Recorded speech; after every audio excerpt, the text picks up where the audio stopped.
പ്രിയപ്പെട്ട വോട്ടർമാരെ, KDFന്റെ ശക്തനായ സ്ഥാനാർത്ഥി ശ്രീ ബാലഗംഗാധര മേനോന് ശാന്തിയുടെയും സമാധാനത്തിന്റെയും ചിഹ്നമായ അമ്പും വില്ലും അടയാളത്തിൽ നിങ്ങളുടെ വിലയേറിയ വോട്ടുകൾ രേഖപ്പെടുത്തി വമ്പിച്ച ഭൂരിപക്ഷത്തോടെ വിജയിപ്പിക്കുവാൻ അപേക്ഷിക്കുകയാണ്, അഭ്യർത്ഥിക്കുകയാണ്. ജനാധിപത്യ വിശ്വാസികളെ, നാട്ടുകാരെ, അഴിമതിക്കാരെയും കൊള്ളക്കാരെയും ഈ നാട്ടിൽ നിന്ന് എത്രയും പെട്ടെന്ന് കെട്ടുകെട്ടിക്കുന്നതിന് യുവത്വത്തിന്റെ പ്രതീകമായ കൃഷ്ണകുമാറിന് നമ്മുടെ ദേശീയ മൃഗമായ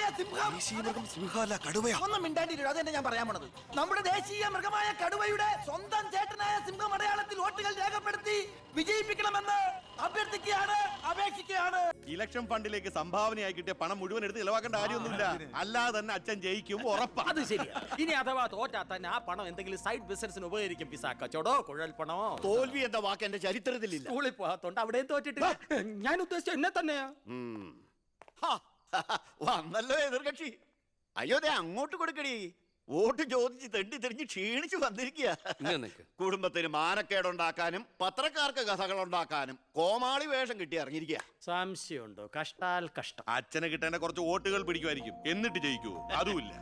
അതുകൊണ്ട് ആർക്കാ നേട്ടം? ജനപക്ഷ മുന്നണിക്ക്. യവൻ കാരണം ആർക്കും ഒരു ഗുണം കിട്ടില്ല. ഇവനൊക്കെ ആര് വോട്ട് കൊടുക്കാനാ? ഈ കുടുംബത്തിന് പോലും ഒരു വോട്ട് കിട്ടിവിടാനൊക്കെ. ഇവിടുന്ന് ഒരു വോട്ട് എനിക്ക് ഉറപ്പുണ്ട്. എന്റെ അമ്മയുടെ അല്ലമ്മേ. അമ്മയുടെ വോട്ട് ചോദിക്കാൻ വന്നേക്കണം. വോട്ട് ചോദിക്കാൻ വന്ന മകനെ ആട്ടിപ്പായിക്കണ്ടായിരുന്നു. സുഹൃത്തുക്കളെ, നിങ്ങൾക്ക് എല്ലാവർക്കും അറിയാം, കഴിഞ്ഞ 25 വർഷമായിട്ട് എന്റെ നാട്ടുകാർ എനിക്ക് തീരെഴുതി തന്നിട്ടുള്ള മണ്ഡലമാണ് ചിറ്റാരിക്കര. അതൊരു പോരായ്മ തന്നെയാണ്. അതെ അതെ, എന്ന് എതിർ പാർട്ടിക്കാർ പറയുമെന്ന് ഞാൻ ഉദ്ദേശിച്ചത്. ചിറ്റാരിക്കരയിൽ നിന്നും കേരളക്കര മൊത്തം KSRTC ബസ് സർവീസ് ഇല്ലേ? ഗതാഗത മന്ത്രിയായിരുന്നപ്പോ ഞാൻ ചെയ്തതാ ഈ നാടിന് വേണ്ടി ഇതൊക്കെ. ഇനി ഈ നാട്ടിലെ പട്ടിണിപ്പാവങ്ങൾക്ക് വേണ്ടി ഒരു എയർപോർട്ട്, അതാണ് എന്റെ സ്വപ്നം. പട്ടിണി പാവങ്ങൾക്ക് എയർപോർട്ട് അത്യാവശ്യമല്ലേ? ലണ്ടനിൽ പോവാൻ, അതെന്തിന്? വെളുക്കിരിക്കാൻ. ഈ നാടിനെ സ്വർഗതുല്യമാക്കാൻ നിങ്ങൾ എന്നെ വിജയിപ്പിച്ച് മന്ത്രിയാക്കി ചിറ്റാരിക്കരയുടെ പാരമ്പര്യം നിലനിർത്തണമെന്ന് ആഹ്വാനം ചെയ്തുകൊണ്ട് നിർത്തുന്നു. ജയ് ഹിന്ദ്. അടുത്തതായി 2 പ്രമുഖ മുന്നണി സ്ഥാനാർത്ഥികൾക്കെതിരെ സ്വതന്ത്രനായി മത്സരിക്കുന്ന ബി കൃഷ്ണകുമാറിന് എന്താണ് പറയാനുള്ളത് നമുക്ക് നോക്കാം. സ്വന്തം അച്ഛനെതിരെ മത്സരിക്കുന്നതാണോ ഇല്ലടോ? പ്രിയമുള്ളവരെ, ബഹുമാന്യരായ എന്റെ 2 എതിർ സ്ഥാനാർത്ഥികളുടെ മോഹനസുന്ദര വാഗ്ദാനങ്ങളും വീരവാദങ്ങളും നിങ്ങൾ കേട്ടുകഴിഞ്ഞു. നടക്കാത്ത വാഗ്ദാനങ്ങൾ നൽകി നിങ്ങളെ വഞ്ചിക്കാൻ ഞാൻ തയ്യാറല്ല. പക്ഷേ ഒരു കാര്യം നിങ്ങളെ അറിയിക്കാൻ ഞാൻ ഈ അവസരം ഉപയോഗിക്കുകയാണ്. ശക്തമായ 2 മുന്നണികൾക്കെതിരെ മത്സരിക്കുന്ന ഒരു സ്വതന്ത്ര സ്ഥാനാർത്ഥിയാണ് ഞാൻ. വിജയസാധ്യത വളരെ കുറവായി എനിക്ക് ഇവിടുത്തെ പല പ്രമുഖ വ്യവസായികളും പ്രമാണിമാരും കുറച്ച് പാരിതോഷികങ്ങൾ തന്നിട്ടുണ്ട്.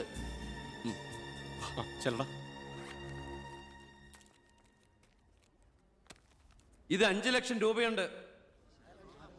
നമ്മുടെ മുന്നിലിരിക്കുന്ന നന്മ നിറഞ്ഞ ശ്രീ ചാണ്ടിച്ചൻ സംഭാവനയായി തന്നതാണ് ഈ തുക. ഇത് 3 ലക്ഷം വ്യവസായ പ്രമുഖൻ കോശിയുടെ വക. ഇത് 2 ലക്ഷം അബ്കാരി നമ്പീശന്റെ വക. ഇത് 1 ലക്ഷം കോൺട്രാക്ടർ സരസന്റെ വക. വിജയ സാധ്യത ഒട്ടുമില്ലാത്ത എനിക്ക് ഇത്രയൊക്കെ കിട്ടിയിട്ടുണ്ടെങ്കിൽ വിജയത്തിന്റെ തൊട്ടടുത്ത് നിൽക്കുന്ന എന്റെ എതിർ സ്ഥാനാർത്ഥികൾക്ക് എത്രയൊക്കെ കിട്ടി കാണും. ഈ ചിറ്റാരിക്കരയുടെ അഭിമാനമായ സന്മനസ്സുള്ള ചാണ്ടിച്ചൻ പറയണം, താങ്കൾ എത്ര രൂപ സംഭാവനയായിട്ട് കൊടുത്തു എന്ന്. ആ നല്ല മനസ്സ് ജനങ്ങളൊക്കെ ഒന്ന് അറിയട്ടെ എന്ന്. ജനാർദ്ദനം പിള്ളയ്ക്ക് 10 ലക്ഷം, മേനോൻ സാറിന് 20 ലക്ഷം അല്ലേ? സത്യമാണ്, നുണ പറയല്ല. പണം പിടിച്ചു. താങ്ക് യു ചാണ്ടിച്ചൻ. കർത്താവ് തരുന്നു, ഞാനത് കൈനീട്ടി വാങ്ങിക്കുന്നു. എങ്ങനെയുണ്ട്? ടിവിയിൽ വരുക. കേട്ടല്ലോ, ഇതുപോലെ എത്ര ലക്ഷങ്ങൾ ഇവരുടെ കൈകളിൽ എത്തിക്കാണും. അതിവിടെ വെളിപ്പെടുത്താൻ ഈ സ്ഥാനാർത്ഥികൾ തയ്യാറാണോ?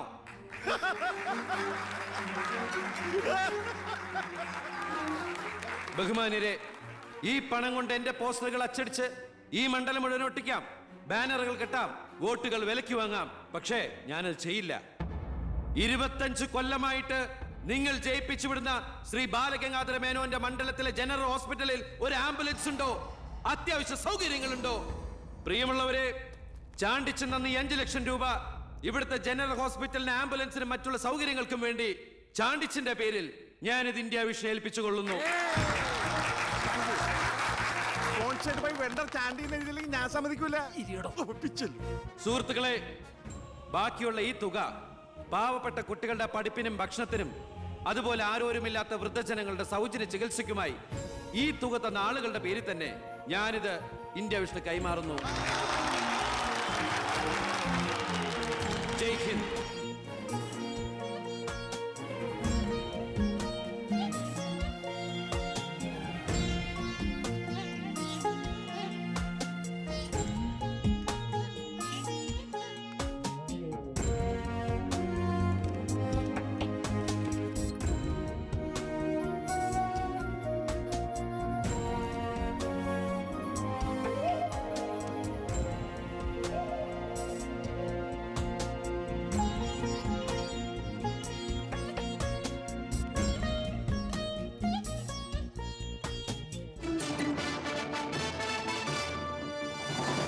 പന്ത്രണ്ടാം നിയമസഭയിലേക്ക് നടന്ന വാശിയേറിയ തെരഞ്ഞെടുപ്പിൽ 72% വോട്ട് രേഖപ്പെടുത്തി.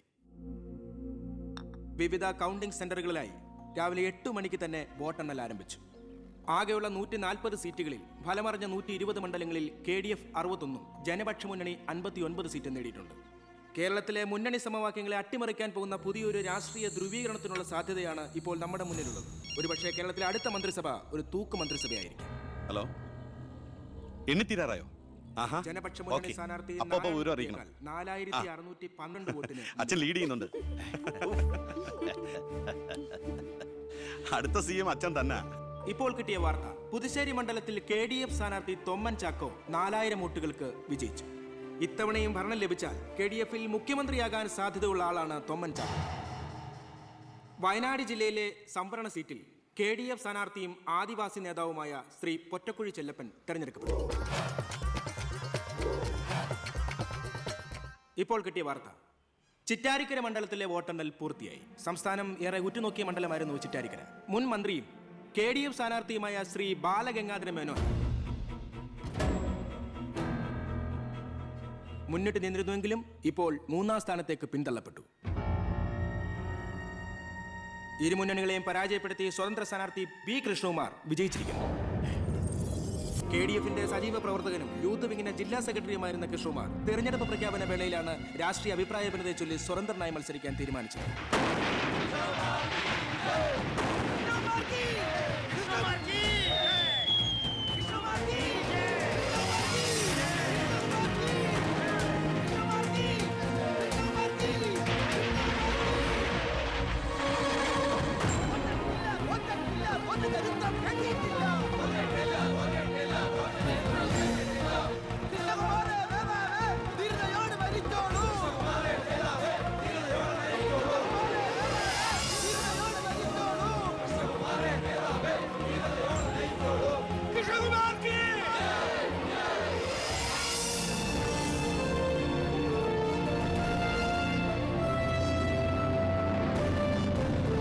നമസ്കാരം. പ്രധാന വാർത്തകൾ.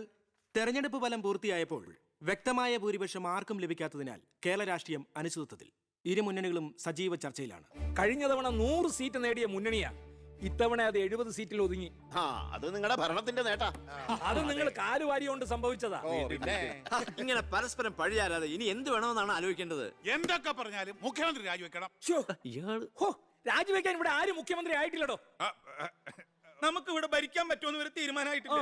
എന്തായാലും 69 സീറ്റ് വെച്ച് പ്രതിപക്ഷത്തിന് മന്ത്രിസഭ ഉണ്ടാക്കാൻ പറ്റില്ല. പക്ഷേ കൃഷ്ണകുമാർ നമ്മളോടൊപ്പം നിന്നാലേ നമുക്ക് ഭരിക്കാൻ പറ്റൂ. എന്നാലേ 71 തികയൂ. കൃഷ്ണകുമാർ അതിന് തയ്യാറാവോ? സീറ്റ് കൊടുക്കാത്തതിന്റെ ദേഷ്യം കാണില്ലേ? ഞാൻ ഇതിനെക്കുറിച്ച് അവനോടൊന്ന് സംസാരിച്ചു. അവൻ ഇങ്ങോട്ടൊന്ന് വരാമെന്ന അർത്ഥസമ്മതം മൂളിയിട്ടുമുണ്ട്. മേനോൻ മത്സരിക്കണ്ട, മോൻ മത്സരിച്ചാ മതിയെന്ന് ഈ മേനോനോട് ഞാൻ 100 വട്ടം പറഞ്ഞതാ. താ കേട്ടില്ല. അതെന്റെ രാഷ്ട്രീയ തന്ത്രം. നിന്റെ മകനെ നിർത്തിയിരുന്നെങ്കിൽ പ്രതിപക്ഷം പറയും മക്കൾ രാഷ്ട്രീയമെന്ന്. അച്ഛന്റെ പിൻബലമില്ലാതെ മക്കൾ സ്വയം വളരണം. അവനത് തെളിയിച്ചു. അതിനുവേണ്ടിയാ ഞാൻ എതിർത്തത്. വരണം വരണം വരണം.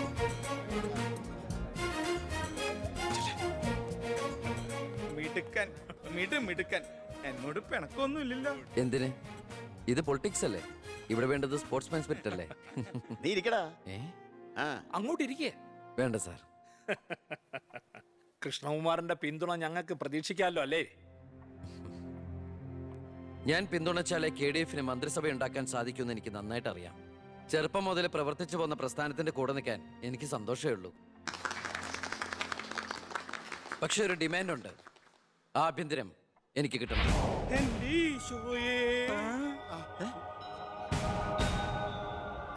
ഞാൻ ആ കാര്യം പറയാനിരിക്കായിരുന്നു. Home minister ആകാനോ? അത് നടപ്പില്ല. മന്ത്രി ആകണമെങ്കിലേ വകുപ്പിനെ കുറിച്ച് അറിയണം, പ്രവൃത്തി വരികയോ വേണം. ആരതൊക്കെ പഠിച്ചിട്ട് ഇവിടെ മന്ത്രിയാണത്? ദിവാരേട്ടൻ ഗതാഗത മന്ത്രിയായിട്ട് ഇരുന്നിട്ടില്ലേ? പണ്ടങ്ങോ ബസ്സിൽ കയറിയതാണോ പ്രവൃത്തി പരിചയം? വണ്ടി ഓടിക്കാൻ അറിയോ ദിവാരേട്ടന്? വേണ്ട. ആക്സിലേറ്റർ ക്ലച്ചും ബ്രേക്കും തിരിച്ചറിയോ? ഇല്ല. ആ ഇതായിരിക്കണേ കിഴിപ്പുള്ളി സാറ്. പണ്ട് വിദ്യുച്ഛക്തി വകുപ്പ് കൈകാര്യം ചെയ്തിരുന്ന ആളല്ലേ? ഒന്ന് ചോദിച്ചോട്ടെ, ഈ വിദ്യുച്ഛക്തി എങ്ങനെ ഉണ്ടാക്കുന്നേ? അത് വെള്ളത്തിന്ന് ആണോ? പിന്നെന്താ വെള്ളത്തിൽ തൊട്ട ഷോക്ക് അടിക്കാത്ത? പറയാൻ അതൊക്കെ എന്തിനാ നമ്മൾ അറിയുന്നേ? സ്വിച്ച് ഇട്ടാ കറണ്ട് വരുന്നുണ്ടോ? അത് മാത്രം അറിഞ്ഞാ മതി. അതറിയില്ല. യവൻ പറയുന്നതിലും കാര്യമുണ്ടെന്നേ, പിന്നെന്താ ഷോക്ക് അടിക്കാത്ത? നമ്മളെന്തിനാ വല്ലവന്റെയും കാര്യം ആലോചിച്ച് തല ഉണ്ടാക്കുന്നേ? ഏതൊരു ജോലിക്കുണ്ട് യോഗ്യത ടെസ്റ്റ്. സത്യത്തിൽ മന്ത്രിയാകാനും വേണം ഒരു പരീക്ഷ. ഈ IAS IPS ഒക്കെ പോലെ IIPS, Indian institute of political science, അത് പഠിക്കണം. അല്ലെങ്കിൽ വേണ്ട. മിനിമം യോഗ്യത 10ാം ക്ലാസ് പാസ്സാവണമെന്ന് പറഞ്ഞാ ഇവിടെ ഇരിക്കുന്ന പലരും ഓടിപ്പോണ്ടി വരും. ഈ തെരഞ്ഞെടുപ്പ് എന്ന് പറയണത് തന്നെ ഒരു പരീക്ഷയാ. ആ പരീക്ഷ പാസ്സായവർക്ക് മാത്രമേ മന്ത്രിയാവാൻ പറ്റൂ. അതൊരു പരീക്ഷയല്ല സാറേ, പരീക്ഷണമാണ്.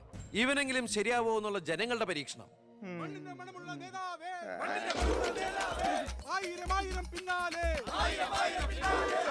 മതി, ഇനി നിങ്ങൾ ഇവിടുന്ന് ജൈവിച്ചോ. ഞാൻ പറയാതെ ആരും നിർത്തരുത്. മണമുള്ള നേതാവേ, ആയിരം ആയിരം പിന്നാലെ. എന്തിനാ ഇങ്ങനെ ഓരോന്നിനെ സൃഷ്ടിക്കണേ? അപ്പൊ സാറേ, എന്റെ കക്ഷി മത്സരിച്ച 3 സീറ്റിലും ഞങ്ങൾ വിജയം കണ്ടെത്തി കഴിഞ്ഞു. ഇവരുന്ന മന്ത്രിസഭയിൽ ആഭ്യന്തരം തന്നെ പിടിക്കാനാണ് എന്റെ തീരുമാനം. എങ്കിലും ഞാൻ ഇറങ്ങാണ്. അയ്യോ പോകല്ലേ, നമുക്ക് ചർച്ച ചെയ്യാം. എന്റെ തീരുമാനത്തിൽ മാറ്റൂല. ഇല്ലെങ്കിൽ വീണ്ടും ഒരു ഇലക്ഷൻ നേരിടാൻ അല്ല, തയ്യാറല്ല. ഞാൻ പറയുന്നു കേക്ക്. തിരക്ക് വേണ്ട, നിങ്ങൾ സമയമെടുത്ത് ആലോചിച്ചിട്ട് മതി. അവൻ പറഞ്ഞതിൽ ഒരു തെറ്റുമില്ല. ആഭ്യന്തരം അവന് തന്നെ കൊടുക്കണം.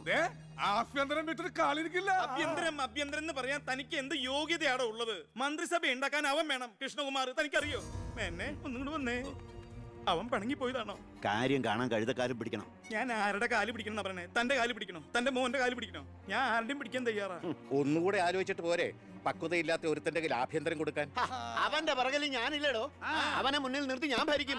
ആരൊക്കെ എന്തൊക്കെ പറഞ്ഞാലും ആഭ്യന്തരം ഞാൻ വിട്ടു തരില്ല. തനിക്ക് കൈയിട്ട് വരാൻ പറ്റിയ ഒരു വകുപ്പ് തന്നാ പോരെ? തരാം. എങ്കിൽ വനം മതി. നമുക്ക് സാവധാനം വെളുപ്പിച്ചെടുക്കാം. അതിന് യോഗ്യതയിലൊന്നും മാത്രം ആരും പറയരുത്. കാരണം ഞാൻ കാടിന്റെ മകനാണ്. കൃഷ്ണകുമാറായ ഞാൻ നിയമം വഴി സ്ഥാപിതമായ ഭാരതത്തിന്റെ ഭരണഘടനയോട് ഒരു മന്ത്രി എന്ന നിലയിൽ എന്റെ കർത്തവ്യങ്ങൾ വിശ്വസ്തയോടെ മനസാക്ഷിയെ മുൻനിർത്തി നിർവഹിക്കുമെന്നും ബി കൃഷ്ണകുമാർ ആഭ്യന്തരമന്ത്രിയായി സത്യപ്രതിജ്ഞ ചെയ്ത് അധികാരമേറ്റു. ഗവർണർ നരേന്ദ്ര ഷെറാവത്ത് സത്യവാചകം ചൊല്ലിക്കൊടുത്തു. തൊമ്മൻ ചാക്കോ മന്ത്രിസഭയിലെ ഏറ്റവും പ്രായം കുറഞ്ഞ മന്ത്രിയാണ് ബി കൃഷ്ണകുമാർ.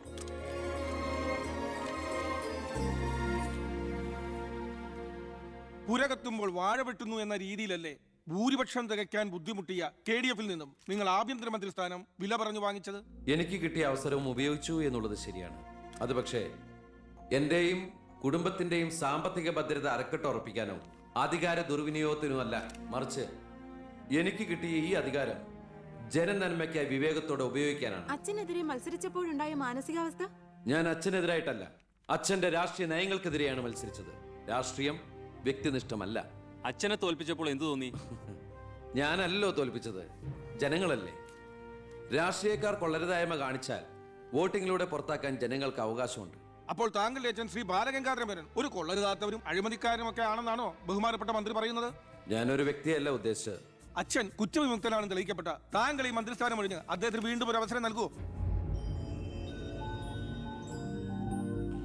അച്ഛൻ നിരപരാധിയാണെന്ന് തെളിഞ്ഞാൽ, പാർട്ടി ആവശ്യപ്പെട്ടാൽ എന്റെ മന്ത്രി പദവിയും MLA സ്ഥാനവും ഉപേക്ഷിക്കാൻ ഞാൻ തയ്യാറാണ്. കുറച്ച് സമയം, ഒരുപാട് കാര്യങ്ങൾ. അപ്പോ നമുക്ക് വീണ്ടും കാണാം.